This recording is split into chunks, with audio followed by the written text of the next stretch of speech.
আসসালামু আলাইকুম। English writing BD skill চ্যানেলে নবম শ্রেণীর আজকে 11তম ক্লাসে সবাইকে স্বাগতম। আমাদের আজকে অ্যাক্টিভিটি হচ্ছে 4.3.3, 4.3.4, 4.3.5 এর উত্তরগুলো আমরা দেখব। আমরা যথারীতি এক্সপিরিয়েন্স 4-এ আছি টোনসিন স্টেটমেন্ট নিয়ে। তো সরাসরি পড়ায় চলে যাচ্ছি। 4.3.3 অ্যাক্টিভিটির ইনস্ট্রাকশনটা কি? Now read the following note on the author first and then the text. Later in parallel groups answer the following questions. প্রথমে লেখক, অথর মানে হচ্ছে লেখক, আমরা সবাই হয়তো জানি অথর মানে হচ্ছে লেখক। তো এখানে প্রথমে লেখক সম্পর্কে পড়তে হবে একটু, এরপরে আমাদের বলা আছে যে নিচে টেক্সটটা, অথর একটা বই থেকে যে টেক্সটটা নেওয়া হয়েছে সেটা পড়ার জন্য বলেছে। তা আমরা সরাসরি পড়া যাচ্ছি। Jane Austen 1775 to 1817 was a famous English author renowned for her masterpiece Pride and Prejudice. Jane Austen 1775 সাল থেকে 1817, অর্থাৎ তিনি 1775 সালে জন্মগ্রহণ করেন এবং 1817 সালে মৃত্যুবরণ করেন। এই ওনার সবচেয়ে ইংরেজি সাহিত্যে অনেক বড় সম্পদ বা ইংরেজি সাহিত্যের অনেক বড় একটা মাস্টারপিস বলা যায় যে এই তার উপন্যাস প্রাইড অ্যান্ড প্রেজুডিসকে। Her stories beautifully capture how people behaved and interacted in 19th century. ওনার বইটা পড়লে, কিছু ইংরেজি সাহিত্যের কিছু বই আছে, একটা উপন্যাস আছে যেগুলো পড়লে মনে হয় যে সেই তৎকালীন ব্রিটিশ সমাজ কেমন ছিল, একদম বলা যায় এটাকে একেবারে মনে হচ্ছে আমরা আজকে আমাদের এটা পত্রিকা পড়ে জানছি, এরকম এত সুন্দর করে বর্ণনা করা। তার মানে একটা দেশের সামাজিক, অর্থনৈতিক, রাজনৈতিক বিভিন্ন বিষয় সাহিত্য থেকে অনেক কয়েক শত বছর পরেও জানা যাবে শুধু বই উপন্যাসের গল্পের মাধ্যমে। With her clever humour and careful observation, Austen's books are still loved by today. ওনার একদম চমৎকার রকমের খুবই চালাকিপূর্ণ রসবোধ এবং একেবারে সতর্ক পর্যবেক্ষণের মাধ্যমে তিনি বইটা লেখেন এবং সেটা আজকে মানুষের মধ্যে অনেক জনপ্রিয়। She is considered A classic writer who understood society deeply and road stories that truly special.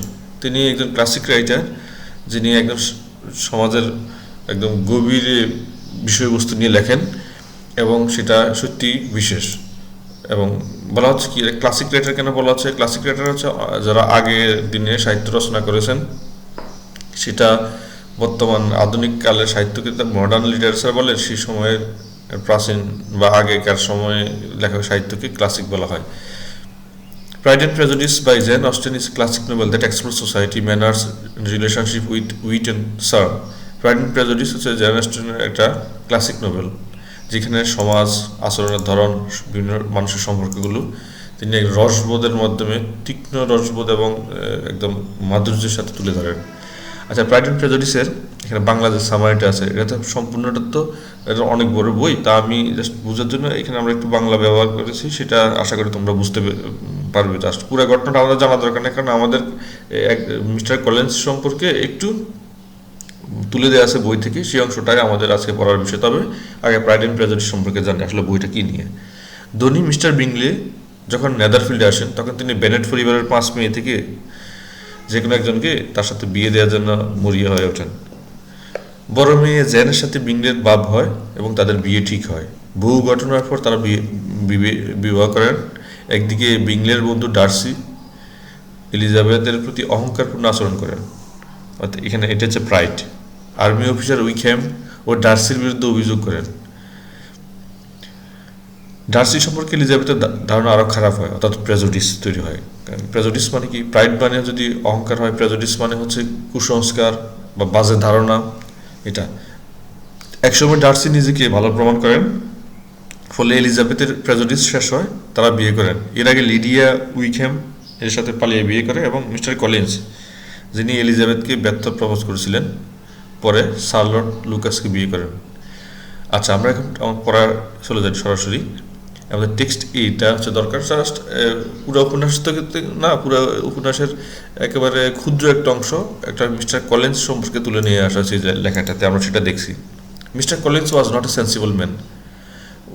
Mister Collins একদম একেবারে ভালো বুদ্ধিসম্পন্ন কোনো মানুষ ছিলেন না, জ্ঞান বুদ্ধি আসলে ওরকম মানুষ ছিলেন না। And the deficiency of nature had been built little assisted by educational society. তার এই যে জ্ঞান বুদ্ধি কম, ভাব চক্কর বেশি, সেটার কারণ ভালো অথবা সমাজ থেকে ভালো শিক্ষা নিতে পারে নাই এবং তার নিজেরও তেমন লেখাপড়া নেই। The greatest part of his life having been spent under A guidance of an illiterate and miserly father. তার জীবনের বিশাল অংশ কেটেছে তার কৃপণ বাবা আর তার মানে অশিক্ষিত বাবার তত্ত্বাবধানে। Though he belonged to one of the universities, he had merely kept the necessary terms without forming at it any useful acquaintance. যদি তিনি এটা বিখ্যাত বিশ্ববিদ্যালয়ের শহরে বাস করতেন, কিন্তু ওখানে যে পড়াশোনা বা ওখান থেকে যে জ্ঞান বিদ্যা সেগুলোর সাথে তার কম যোগাযোগ কমই ছিল। The subjection in which his father had brought him up had given him originally great humility of manner. তবে তার বাবার কাছ থেকে তিনি অনেক ভদ্রতা নম্রতা শিখেছেন। But it was not a good deal. It was now a good deal counteracted by the self-conceit of weak age, living in retirement, and the consequential feeling of early and unexpected prosperity. তাহলে উনি যে নম্রতা ভদ্রতা শিখেছেন সেটা এখন হয়ে গেছে কেমন, সেলফ কনসিট অফ উইকেট, মানে একেবারে বোকা মাথার আত্ম অহমিকা ধম্ব টাইপের কিছু একটা লালন করেন। মানে আধুনিক ভদ্র হলে যেমন হয় যে হঠাৎ করে বড় ভদ্র হয়ে গেছে, হঠাৎ করে বড় লোক হয়ে গেছে, এটা অহংকার কাজ করে মনের মধ্যে। Living in retirement and the consequential feeling of the early and unexpected prosperity, ভবিষ্যতে কিছু একটা সম্পদ পাবেন সেই চিন্তায় এখনই তার ঘুম হারাম। A fortunate chance had recommended him to Lady Catherine de Bourgh when the living of Hansford was vacant. তো হলো কি যে ক্যাথরিন ডি বুর্গ হচ্ছেন উনি উনি আসলে বড় লোকের একজন মেয়ে ছিলেন এবং ওনার হাজব্যান্ডও অনেক প্রভাবশালী লোক ছিল, কিন্তু বর্তমানে তিনি হচ্ছেন একজন বিধবা। তো তাকে দেখাশোনা করার জন্য আর কি লোক দরকার, তার আত্মীয় স্বজনরা আসে দেখে যায়। So the respect which he felt for high rank, his veneration for her as his patroness, mingling with a very good opinion of himself, of his authority as a clergyman. এখন খেয়াল করে দেখো তো, এখানে বলছে কি, মানে অনেকে আছে না বড় আত্মীয় স্বজন থাকলে তাদের পরিচয় চলার চেষ্টা করে, নিজের কিন্তু কিছুই নেই, সেই রকম আর কি। এখানে সে তার উচ্চ র্যাঙ্কের কথা এখানে গর্বের সাথে বলে, এবং তার প্যাট্রোনাস যিনি, এই যে অর্থাৎ যিনি পৃষ্ঠপোষকতা করে তার যাকে দেখাশোনা করার কারণে বা আত্মীয় স্বজনের মধ্যে ধরো যদি কেউ নামি দামি কেউ থাকে তার পরিচয়ে চলার চেষ্টা করে। যেমন বাংলায় আমরা বলি না যে মোর চাচা চৌকিদার মোরে চেনো, যে আমার চাচা হচ্ছে চৌকিদার, চৌকিদার নিজেরই কোনো বিল নেই, অথচ তার পরিচয় চলার চেষ্টা করছে তার ভাতিজা, এই টাইপের, নিজের কিছুই নেই বাট আরেকজনের কিছু একটা দিয়ে সেটা নিয়ে খুব অহংকার করছে। Mingling with a very good opinion of himself, নিজের সম্পর্কে নিজের অনেক বড় ধারণা। Of his authority as a clergyman, তিনি আবার চার্চের ফাদারও। অ্যান্ড হিজ রাইট, চার্চ মানে হচ্ছে গির্জার father, and his right as a rector, মানে গির্জার প্রধান পুরোহিত বা যাজক, made him all together a mixture of pride and obsequiousness and self importance and humility. তার এই যে এত কিছু গির্জার প্রধান পুরোহিত হয়েছে, তার মধ্যে এখন একটা তোষামদি ভাব আছে। তোষামদি ভাব কেন? ওই যে ক্যাথরিন ডি বুর্গ ওনার কারণে ওনাকে দেখাশোনা করতে হয়, আর এসে পরে কথা হচ্ছে মানুষের যেহেতু নিজের যোগ্যতা নেই তাহলে তোষামত করেই চলতে হবে। সেলফ ইম্পর্টেন্স, নিজের অনেক গুরুত্বপূর্ণ, হিউমিলিটি নম্রতা আর কি একটা মিক্সার আছে ওর মধ্যে। আচ্ছা, আমরা এখন দেখি কোশ্চেনগুলো কি বলছে এখানে। Let's check our understanding of the text by answering the question. আমরা এই টেক্সট থেকে কী বুঝেছি সেটা এখন প্রশ্ন উত্তর দিয়ে বলতে হবে। How was mister Collins childhood? Mister কলিন্সের চাইল্ডহুড কেমন ছিল, শৈশব কেমন ছিল? তো আমরা বলতে পারি mister Collins first his childhood under the guidance of an illiterate and miserly father. Mister Collins তার ছোটোবেলা কাটিয়েছেন একজন এটাকে বলা যায় যে অশিক্ষিত মিজারলি ফাদার, যিনি নিজে খুব কষ্টের মধ্যে ছিলেন, একটু কৃপণ টাইপের বাবা বলা যায়, এই ধরনের বাবার এই কি বলবো তত্ত্বাবধানে। How did Collins father influence him, কলিন্সের বাবা তাকে কিভাবে প্রভাবিত করেন। Mister Collins father influenced him positively because the subjection in which his father has brought him up had given him originally great humility of manner. Or mister কলিন্সের বাবা তাকে খুব ভালোভাবেই ইনফ্লুয়েন্স করে, কারণ বাবার সাথে থেকে সে যা যেভাবে বড় হয়ে ওঠে এবং আচরণের মধ্যে এক ধরনের নম্রতাও তার তৈরি হয়। What lucky event introduce mister Collins to Lady Catherine de Bourgh, কোন ঘটনায় লেডি ক্যাথরিন ডি বুর্গোর সাথে মিস্টার কলিন্সের দেখা হয়। A lucky chance had recommended him to Lady Catherine de Bourgh when the living of husband was vacant. ওনার Lady Catherine de বুর্গোর husband মারা যায়, উনি আবার বিশাল সম্পত্তির মালিক, তো উনাকে এখন তো ওনাকে দেখাশোনা করা, এই মানে সুবাদে লেডি ক্যাথরিন ডি বুর্গোর সাথে দেখা হয়ে যায়। উনি আবার মিস্টার কলিন্সের প্রতিবেশীও বটে। What does a mix of pride and humbleness, self importance and obedience tells us about mister Collins. আচ্ছা, এখানে উত্তরটা হচ্ছে বলা হচ্ছে মিস্টার কলিন্সের মধ্যে একটা সব কিছুর মিক্সার আছে, যেমন এর মধ্যে কি প্রাইড আছে, নিজের অহংকার আছে, আবার একটু নম্রতাও আছে, আত্মগুরুত্বপূর্ণ মানে নিজেকে গুরুত্বপূর্ণ মনে করা, এবং ওবিডিয়েন্স এর মধ্যে আবার আছে কি কার প্রতি অনুগত হওয়া, এই সব কিছুই তার মধ্যে একটা মিক্সার আছে। তা উত্তরটা কি হতে পারে? Mister Collins offers a prime example of someone who exhibits extreme pride while having no qualities to be proud of. Mister Collins হচ্ছে মানে এমন একজন মানুষের উদাহরণ যিনি খুবই অহংকার করে বেড়ায়, আসলে এই অহংকার করার মতো তার নিজের কোনো যোগ্যতাই নেই। এসিকোপ্যান্ট, একজন তোষামোদকারী। Mister Collins attempts to make up for his relatively low status by speaking constantly about his patroness Lady Catherine de Bourgh. এখন বলেছে নিজের যেহেতু কোনো যোগ্যতা নেই, তাহলে নিজের হচ্ছে খুব লো সোশ্যাল স্ট্যাটাসের মানুষ, সামাজিক মর্যাদার মানুষ, কিন্তু তিনি সবসময় লেডি ক্যাথরিন ডি বুর্গোর গল্প করতে থাকেন। ওই যে মানে বড় লোক আত্মীয়, তার কথা বলে বলে মানুষের কাছে একটু দাম পায়। His quick switching of attention from Jane to Elizabeth and then to Charlotte confirms that he conducts the entire courting as an intentional thing. প্রথমে দেখা গেল সে প্রথমে পছন্দ করে হচ্ছে এই উপন্যাসের যে একটা নায়িকা ছিল জেন, তার প্রতি। এরপরে জেন সাথে যখন বিংলির বিয়ে হয়ে যায় তখন এলিজাবেথের প্রতি তার আগ্রহ বাড়ে, এলিজাবেথ তাকে পছন্দ করে না, তখন সে আবার শার্লট লুকাসের কাছে যায়, তার সাথে অবশ্য ফাইনালি তার বিয়ে হয়। তাহলে হয়তো কি মনে হচ্ছে যে এই যে সে এই কাজগুলি, যে কোর্টিং মানে কি, কাউকে মানে প্রেম নিবেদন করার চেষ্টা করা, কিন্তু সে পাত্তা দিচ্ছে না, এটা খুব ইন্টেনশনালি কাজটা করতো সে, যদিও সে ব্যর্থ হয়েছে ultimately. So we see A mixer of everything in him, তাই আমরা তার মধ্যে একটা মিক্সার দেখতে পাই সব কিছুর।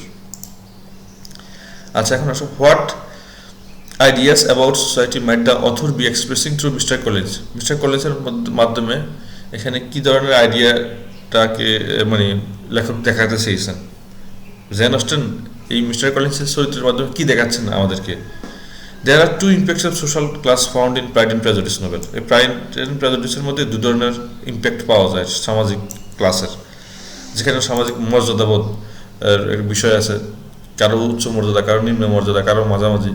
দি আর প্রাইড অ্যান্ড প্রেজুডিস। প্রথমে হচ্ছে কারোর মধ্যে অহংকার আছে, কারোর মধ্যে কুসংস্কার আছে। And three types of social class which are reflected such S power, wealth, social status of themselves. কারোর মধ্যে সম্পত্তি নিয়ে প্রাইড অ্যান্ড প্রেজুডিস, কারো ক্ষমতা নিয়ে প্রাইড অ্যান্ড প্রেজুডিস, কারো নিজের সামাজিক মর্যাদা নিয়ে Pride and prejudice.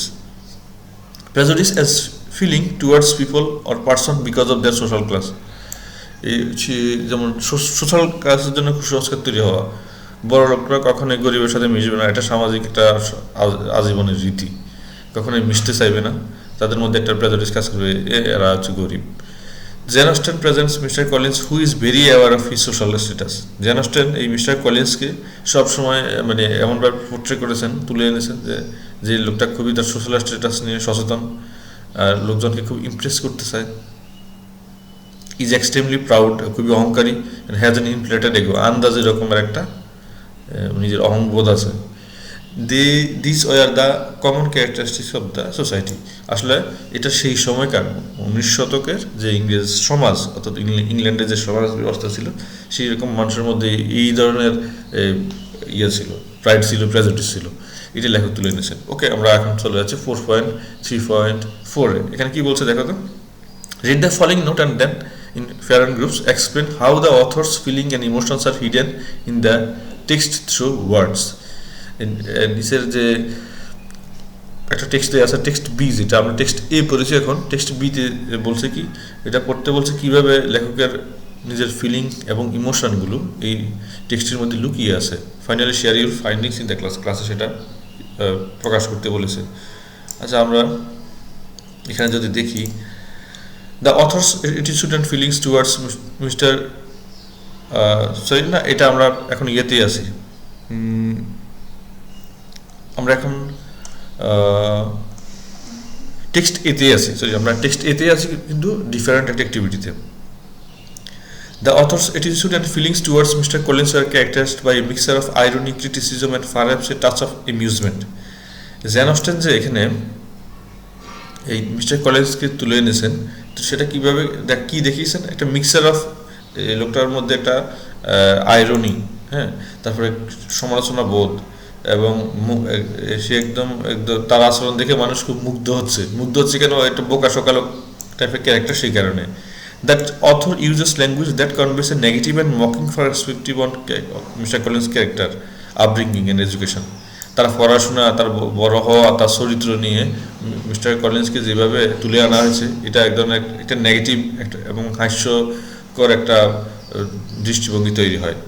Praises such as not sensible man, deficiency of nature, and illiterate and miserly father, and self-conceit of weak head highlight how the author wanted to portray Mr. Collins. Mr. Collins সম্পর্কে যখন বলতে গেছে, তখন জ্ঞান বুদ্ধিওয়ালা মানুষটা, স্বভাবে কিছু ঘাটতি আছে, মানে একটু অশিক্ষিত এবং কৃপণ টাইপের বাবা, তারপরে সেলফ কনসেপ্ট অফ উইকেড, বোকা মানুষের আত্মহমিকা, এই ধরনের শব্দগুলো তিনি ব্যবহার করেছেন। The portrayal of mister Collins humanity is initially countered by self-conceit, and his association with Lady Catherine de Bourgeois is shown with irony. তিনি মানে মিস্টার কলিন্সের যে নম্রতাটা, সেটা আসলে পরে দেখা গেল কি এখানে আত্মহমিকাতে রূপ নিয়েছে সেটা, এবং তার লেডি ক্যাথরিন ডি বুর্গোর সাথে তার একটা যে সম্পর্কটা, সেটা একটা আয়রনি বা ইঙ্গিতপূর্ণ একটা বিদ্রুপের মাধ্যমে দেখানো হয়েছে। While the text remains primarily a mockery, there is an underlying layer of amusement in the portrayal of Mr. Collins. যখন এখানে মানে বলা হচ্ছে while the text remains primarily mockery, এখানে একদম বিদ্রুপ করার জন্যই তিনি এই টেক্সটটা রচনা করেন, যেখানে তার মধ্যে এর মধ্যে আবার একটা আন্ডারলাইং লেয়ার আছে। সেটা কি, মিস্টার কলিন্সের দেখি একটা রসবোধের জন্ম দেওয়া। আবার কিছু কোশ্চেন দিয়েছে, আমরা দেখি তো। What specific words of praise did the author use to describe character of mister Collins? যে অথর কোন কোন শব্দগুলো এবং প্রেজগুলো ব্যবহার করেছে মিস্টার কলিন্সকে ক্যারেক্টারাইজ করার জন্য? The author used some praises not a sensible man, deficiency of nature, illiterate, miserly father, self consider wicked of to describe, যে আমরা একটু আগে প্যাসেজে পড়ছি না, এই কথাটাই তুলে আনছে এখানে। দেখো, how did author use those words and praise to describe Mr Collins character? কীভাবে মিস্টার কলিন্সের ক্যারেক্টারটা মানে বর্ণনা করার জন্য এই শব্দগুলো তিনি ব্যবহার করেছেন কিভাবে? Jane Austen did not follow the theory that a writer should show it not say it. অনেক সময় অনেক লেখককে আমরা দেখি সরাসরি কোনো রকমের কোনো ক্যারেক্টার সম্পর্কে বিশ্লেষণে না গিয়ে জাস্ট ক্যারেক্টারগুলোর কর্মকাণ্ড দেখাতে থাকেন, কিন্তু জেন অস্টেন আসলে ওই মিস্টার কলিন্সকে দিয়ে ওই স্বভাবের মানুষকে, ওই সমাজের মানুষ, স্বভাব এবং সমাজ দুটার মানুষকেই তিনি ফুটিয়ে তুলেছেন। She did both, so author could use those words easily to describe, তাই তিনি সেই শব্দগুলো সহজে ব্যবহার করতে পেরেছেন তার ইন্টেনশনের কারণে। How was the author's language effect your idea of mister Collins character? When I came to learn from the author about Mr. Collins while reading the text, I could understand that Mr. Collins was a servile, pompous, and self-important and self-righteous man. আমি যখন লেখকের বর্ণনা থেকে জানতে পারলাম mister কলিন্সের স্বভাবটা এমন, তাহলে আমি বুঝলাম যে সে একটা সার্ভাইল, একটা দাস মনোপূর্ণ, পম্পাস, একটু জাঁকজমক পছন্দ করে এবং সেলফ ইম্পর্টেন্ট, নিজের খুব গুরুত্বপূর্ণ মনে করে এবং সেলফ রাইটিয়াস ম্যান, নিজেই ঠিক, আমি আমার কথাই সঠিক, এই ধরনের চিন্তা লালন করে। আমি এই ধারণাটা পেয়েছি মানে লেখকের বর্ণনা থেকে। What emotions did you experience while reading the text? টেক্সটে পড়ার সময় তোমার কেমন এক্সপিরিয়েন্স হয়েছিল, কেমন ইমোশন তোমার হয়েছিল? Was it positive, negative, neutral or sarcastic? I get a sarcastic tone in the text while reading. আমি আসলে এর মধ্যে একটা সার্কাস্টিক টোন পেয়েছি। এখন খেয়াল করে দেখো তো, পজিটিভ হতে হচ্ছে হা বোধক, নেগেটিভ না বোধক, নিউট্রাল মানে হচ্ছে হা না কোনোটাই না, একটা বলবো যে পক্ষপাতহীন অবস্থা। আর সার্কাস্টিক মানে হচ্ছে কি তুমুল বিদ্রুপাত্মক কথা। তো আসলে বিদ্রুপ করেই তিনি এটা লিখেছেন। সেই সময়কার মানুষ, বিত্তশালী মানুষ বা অভিজাত মানুষ, সাথে আছে নিম্নবিত্তের মানুষ, তাদের বিভিন্ন চরিত্র চিত্রায়নের মাধ্যমে এখানে অনেকটা বিদ্রুপাত্মকভাবে এটা রচনা করেছেন। Did the tone of the text change at any point if yes describe it? তোমার কাছে কি মনে হয় যে লেখার টোনটা কখন চেঞ্জ হয়েছে এই পুরো টেক্সটের মধ্যে, উপন্যাসের মধ্যে? The tone of the text remains primarily mockery. প্রথমত এটা মকারি থেকে গেছে পুরোটা সময়। And again there is an underlying layer of amusement in the portrayal of mister Collins. প্রথমে তো মকারি ছিল, তাই না? প্রথমে কিন্তু একটু বিদ্রুপ ছিল, এটা খোঁচা দেওয়ার একটা টোন তো আছেই, সাথে আছে কি এখানে অ্যামিউজমেন্ট আছে। অ্যামিউজমেন্ট কি কার অ্যামিউজমেন্ট? মিস্টার কলিন্সের। ও যখন ওর সম্পর্কে মানুষ পড়ছে, ওর উল্টাপাল্টা কাজগুলো দেখছে, তখন হলো মানুষ খুব মজা পাচ্ছে এটা দেখে। আচ্ছা, আমরা এখন আসি 4.3.5। এটা হচ্ছে আরেকটা টেক্সট নিয়ে, টেক্সট বি নিয়ে এই ইয়েটা কি বলছে? Read the following note on the author first then the text. প্রথমে এই যে লেখক সম্পর্কে যে নোটটা দেওয়া আছে সেটা পড়তে বলেছে এবং পরের টেক্সটটা পড়তে বলেছে।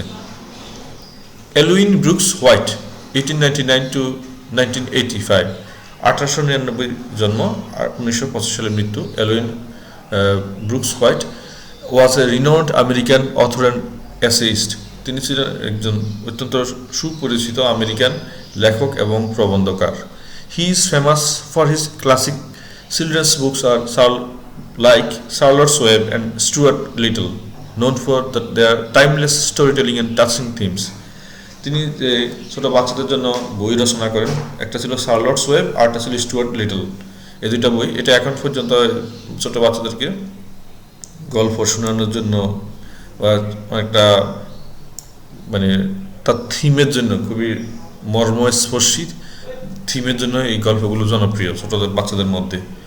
White also contributed to the New Yorker magazine with his humorous and insightful essay.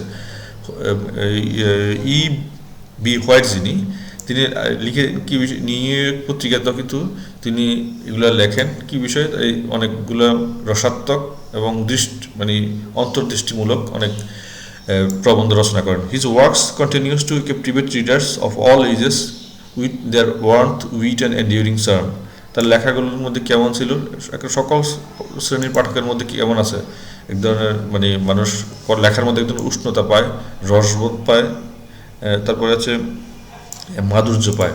শার্লটস Web is a beloved child's novel about the friendship between a small boar Wilbur and a tiny spider Charlotte. Charlotte's Web, তো এটা একটা হচ্ছে তোমার গল্প, মানে এখানে একটা খুব সুন্দর একটা গল্প তুলে আনা হয়, যেখানে ছোট্ট একটা শুকর, হ্যাঁ, ছোট একটা শুকরের ছানার সাথে একটা ছোট একটা মাকড়সা বন্ধুত্ব হয়। সেখানে একজন মানে সেই মাকড়সাটা কিভাবে শুকরকে বাঁচিয়ে দেয় সেই গল্পটা নিয়ে মানে এখানে এই শার্লটস ওয়েবটা রচিত হয়। টাইনি স্পাইডার, স্পাইডার মানে কি মাকড়সা, আর বোর মানে শুকর। Through Catherine Webs, so Charlotte's Webs, she conveys message to save Wilbur's life, teaching about compassion, friendship and cycle of life.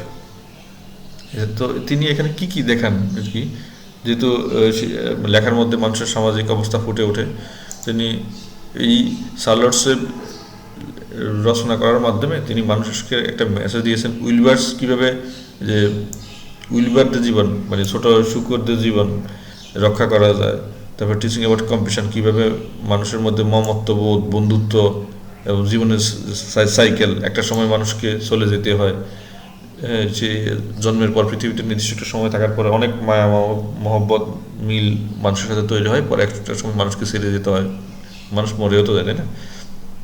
আচ্ছা, এখন আসো আমরা বাংলা সারাংশটা আমি ছোট্ট করে এখানে একটু বলে যেতে চাই, কারণ হচ্ছে হয়তো যদি আমরা একটু ওই গল্পটার বাংলাটা একটু জানি তাহলে হয়তো আমাদের এটা বুঝতে সহজ হবে। ফার্ন আরেবল নামে একটি ছোট্ট মেয়ে তার বাবার কাছ থেকে পোষা প্রাণী হিসেবে লালন পালনের জন্য একটি শূকর ছানা পায়। তো শূকর ছানা বলতে কি, যে যে ওনাদের সমাজ ব্যবস্থায় আমাদের তো ধরো যেরকম ছোট ছাগল ছানা বা ছোট গরুর বাছুর, এটা হচ্ছে একজন কৃষকের একটা খামারের গল্প, যেখানে কৃষকের পরিবার বা কৃষকের একজন মেয়ে ফার্ন আরেবল সেটা পোষা প্রাণী লালন পালন করার জন্য তার বাবা তাকে একটি শূকরের বাচ্চা দেয়। সে তার নাম উইলবার, কিন্তু 1 মাস পরে উইলবারকে ফার্নের চাচা হোমার জুকারম্যানের কাছে বিক্রি করে দেয়। উইলবার যখন বুঝতে পারে যে তাকে জবাই করে দেওয়া হবে, তখন সে তার জীবন বাঁচানোর উপায় খুঁজতে থাকে। শার্লট ওয়েব উপন্যাসটিতে উইলবার নামে একটি শূকর ও শার্লট নামে একটি শস্যাগারে থাকা মাকড়সার সাথে বন্ধুত্বের গল্প রয়েছে। উইলবার যখন কৃষকের দ্বারা জবাই হওয়ার ঝুঁকিতে থাকে, তখন শার্লট তার জালে উইলবারের প্রশংসা করে বার্তা লিখে, কিছু শূকর ভদ্র ইত্যাদি। এই উপন্যাসে মূলত বন্ধুত্ব, সাহস ও আত্মত্যাগের গল্প বলা হয়েছে। আসলে এটা ছোট শূকর আছে, এই ছোট শূকরটার সাথে খেলতে খেলতে ওখানে যা মাকড়সা তার বন্ধুত্ব হয়ে যায়। একটা সময় জানা গেল যে শূকরকে, তো শূকর বড় হয়েছে ওকে মানে তার চাচা জুকারবার্গ যিনি জুকারম্যান এই জুকারম্যানের কাছে বিক্রি করে দেয় হচ্ছে তার বাবা, সেটা যখন তাকে জবাই করবে। কিন্তু ওই মাকড়সার সাথে বন্ধুত্ব হয়ে যায়। মাকড়সা খুব সুন্দর করে তার জালের মধ্যে লিখে রাখে যে কিছু কিছু শূকর অনেক ভদ্র, তাদেরকে মানে না মারার জন্য, তাদের না খুন করার জন্য, জবাই না করার জন্য এটা। আচ্ছা, আমরা এখন গল্পটাতে পড়ি। Text peace and acceptance. But I feel peaceful. এটার গল্পটার নাম হচ্ছে শান্তি এবং গ্রহণযোগ্যতা, acceptance. But I feel peaceful. আমি অত্যন্ত আরাম বোধ করছি। Your success in the ring this morning was to a small degree my success. আজকে মানে সকালবেলা তোমার যে সফলতা সেটা একটু করে হলো আমারও সফলতা। Your future is assured. তোমার ভবিষ্যৎটা নিশ্চিত হয়েছে। You will live secure and safe. তুমি এখন নিরাপত্তা নিয়ে বাঁচবে Wilbur. Nothing can harm you now. এখন আর তোমাকে ক্ষতি করতে পারবে না। This autumn's days will shorten and grow cold. এই শরতের দিনগুলো ছোট হয়ে যাবে এবং ঠান্ডা নেমে আসবে। The leaves will shake loose from the trees and fall. গাছের পাতা ঝরে যাবে, গাছের পাতা বলা হচ্ছে লুজ হয়ে যাবে এবং পড়ে যাবে। Christmas will come. একসময় ক্রিসমাস আসবে এবং দ্য স্নো অফ উইন্টার, অর্থাৎ শীতের বরফ ঝরতে থাকবে। You will live to enjoy the beauty of frozen world. তুমি এই বরফে আচ্ছাদিত পৃথিবীর সৌন্দর্য বুঝতে পারবে। For you mean a great deal to Zuckerman and he will not harm you ever. Zuckerman তোমাকে যে কিনে নিয়েছে, জবাই করার কথা ছিল, কিন্তু সে তোমার আর কোনো ক্ষতি করতে পারবে না। Winter will pass, the days will lengthen, the ice will melt in the pasture pond. Winter will pass, শীত পাস করবে, শীত কেটে যাবে একদিন।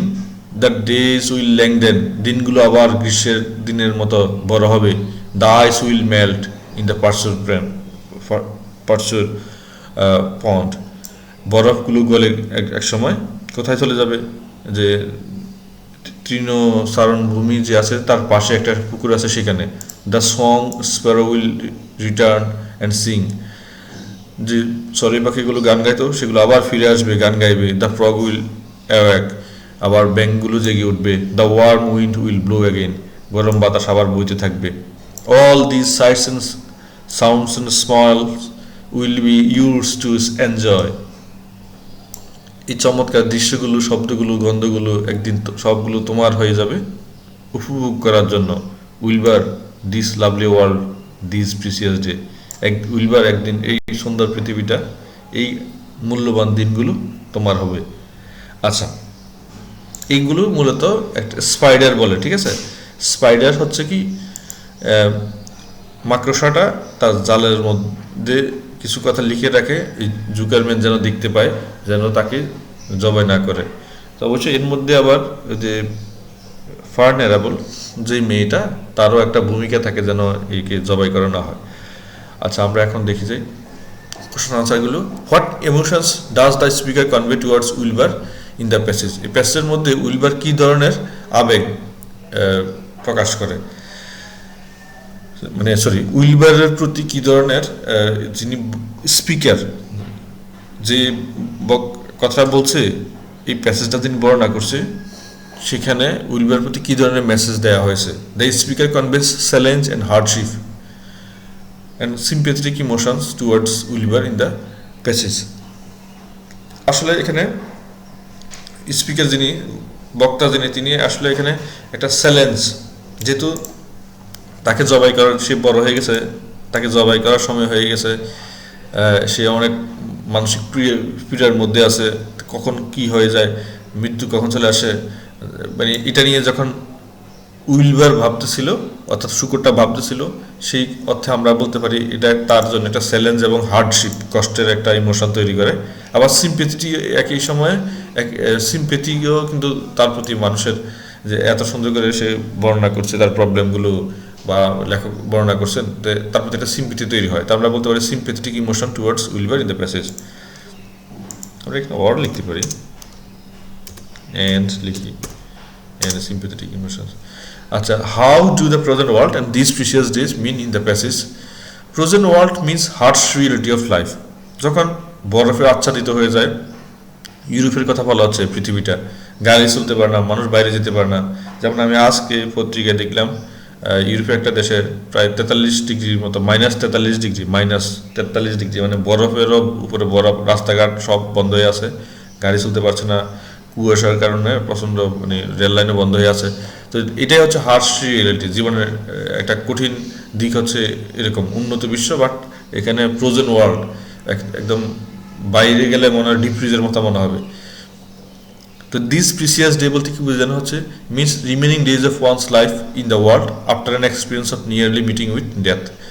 আসলে এটাকে বলা হচ্ছে কি, ধরো একটা মানুষ একবার দুর্ঘটনা থেকে বেঁচে যায়, খুব রকমের দুর্ঘটনা থেকে বেঁচে যায়। যেমন আমি একজন লোককে বলতে শুনেছি, উনি বিশাল একটা দুর্ঘটনা থেকে বেঁচে যায়, তো বেঁচে ফেরার পর তিনি বলছিলেন, আমার জীবনের বাকি দিনগুলো হচ্ছে বোনাস।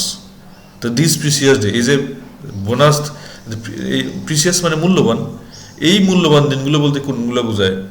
যে দুর্ঘটনার পরে বেঁচে আছে যে কয়টা দিন, পুরোটাই তো মূল্যবান দিন আমার জন্য, আমি তো মরেই যেতে পারতাম। তো এখানে বলতে হচ্ছে remaining days of life in the world after an experience of nearly meeting with death. যেহেতু উইলবারকে জবাই করে দেওয়ার কথা হচ্ছে, হ্যাঁ, এখন সে যদি বেঁচে যায়, বা সামনে যে কয়টা দিন আছে, সেই কয়টা দিনটা তার জন্য খুবই মূল্যবান। What sense do the imageries of changing season, melting ice, returning bird and awakening frogs conveys to you? এই যে ইমেজারি, সিজন চেঞ্জ হচ্ছে, মেল্ট আইস, বরফ গলে যাচ্ছে, পাখিরা ফিরে আসছে, ব্যাংরা জেগে উঠছে, এটা কি মেসেজ দিচ্ছে তোমাকে, কি ইমেজারি দিচ্ছে? ইমেজারি মানে কি, মনের মধ্যে এক ধরনের চিত্র ফুটিয়ে তোলা, ঠিক আছে? এখানে the imageries of changing season, melting ice and returning birds and awakening frogs indicate rejuvenation and renewal of life and living. দেখো, যখন শীত চলে যায়, তখন আবার একটু বৃষ্টি হবে, বৃষ্টি হলে দেখা গেল গাছের পাতা সবুজ হচ্ছে, গাছের নতুন পাতা ফুটছে। রিজুবিনেশন মানে কি, আবার একটা নতুনত্ব দেখা যাচ্ছে পরিবেশের মধ্যে। রিনিউয়াল অফ লাইফ, জীবনের লাইফ অ্যান্ড লিভিং, একটা জীবন জীবিকার মধ্যে এক ধরনের রিনিউ হচ্ছে সব কিছু। আচ্ছা, identify the specific words and phrase in the text that convey sense of comfort and assurance. Explain which tone is contributed. বলা হচ্ছে এখানে কিছু ওয়ার্ডস এবং ফ্রেজ আইডেন্টিফাই করতে, যেটা কি কনভে করে, sense of comfort and assurance, যেটা একটা আরামবোধ, হ্যাঁ, বা কমফোর্ট, বা এক ধরনের আরামবোধ দেয়, মানুষকে একদম নিশ্চয়তা দেয়, এই ধরনের সেন্স এগুলো আইডেন্টিফাই করতে বলছে এই প্যাসেজ থেকে আমরা যেটা পড়ে আসছি। ওখানে কিছু কথা আছে দেখো, ফিউচার ইজ এশিওর্ড, ভবিষ্যৎ নিশ্চিত হয়েছে। You will live secure and safe, Wilbur, তোমার জীবন অনেক নিরাপদ হবে, তুমি শান্তিতে থাকবে, Wilbur. Nothing can harm you, না তোমাকে এখন আর কোনো কিছু ক্ষতি করতে পারবে না, etcetera words of praise convey sense of comfort and reassurance. এগুলোই এক ধরনের মানে সেন্স অফ কমফোর্ট দিচ্ছে, এক ধরনের আরামবোধ দিচ্ছে, আশ্বস্ত করছে এই শব্দগুলো, বাক্যগুলো। What does the winter spring imagery enhance the tone of renewal and anticipation. Winter covers মানে বলা হচ্ছে এখানে উইন্টার এবং স্প্রিং, শীতকাল আর বসন্তকালের যে ইমেজারি, যে চিত্রটা ফুটিয়ে তোলা হয়েছে, সেটা আসলে কীভাবে রিনিউয়াল এবং অ্যান্টিসিপেশনকে দেখানো হয়, মানে পুনর্জাগরণ এবং আশাবাদকে দেখানো হয় কীভাবে। Winter covers nature with white fog and frost to make it looking like a white coffin. দেখো শীতকাল যখন বাইরে প্রচণ্ড কুয়াশা থাকে, অনেকক্ষণ কিছু দেখা যায় না, একদম মনে হচ্ছে সাদা কফিনের মতো মনে হয়। একটা কবিতায় পড়েছিলাম এরকম, বলছে বরফকে মনে হচ্ছে কি হোয়াইট কফিনের মতো মনে হচ্ছে। সারা মানে ইউরোপিয়ান একটা পার্সপেক্টিভে দেখা যাচ্ছে 2-3 দিন যাবৎ বরফ পড়ে আছে বাহিরে, সাদা কুয়াশা, বাইরে কিছুই দেখা যাচ্ছে না, মাইনাস মানে 40-তে চলে গেছে তাপমাত্রা। তো বলা হচ্ছে যে ফগ থাকে, কুয়াশা থাকে, বরফ থাকে, এটাকে একদম হোয়াইট কফিন বানিয়ে ফেলে। কফিনের ভিতরে যেভাবে বাইরে যেমন যাওয়া যায় না, পরিবেশটা এমন হয়ে যায় যে বাইরে যাওয়া যায় না, তখন দেখা গেছে বাইরে গেলে মানুষের রক্ত জমাটবদ্ধ হয়ে যেতে সম্ভাবনা থাকে, অসুস্থ হয়ে পড়ার সম্ভাবনা থাকে। At the same time trees lose leaves, এবং একই সময়ে গাছের পাতা ঝরে যায়। Spring gives new leaves to tree and new green to nature. বসন্তকাল গাছকে কি দেয়? নতুন পাতা দেয়, নতুন পরিবেশকে একটা নতুন সবুজ দেয়। So we can say that winter and spring imagery enhance the tone of renewal and anticipation. এখানে উইন্টার এবং স্প্রিং ইমেজারিটা এখানে রিনিউয়াল এবং অ্যান্টিসিপেশনের একটা টোন দিচ্ছে বা ইমেজারি, চিত্র ফুটিয়ে তুলছে। তো প্রিয় শিক্ষার্থীরা, যদি ক্লাসটা ভালো লাগে অবশ্যই আমি বলবো চ্যানেলটা সাবস্ক্রাইব করার জন্য। ইতিমধ্যে সাবস্ক্রাইব করে থাকলে লাইক এবং শেয়ার করলে অন্যদের উপকার হতে পারে। মতামত থাকলে কমেন্ট করে জানাতে পারো। Thanks for watching. খুদা হাফেজ। আসসালামু আলাইকুম।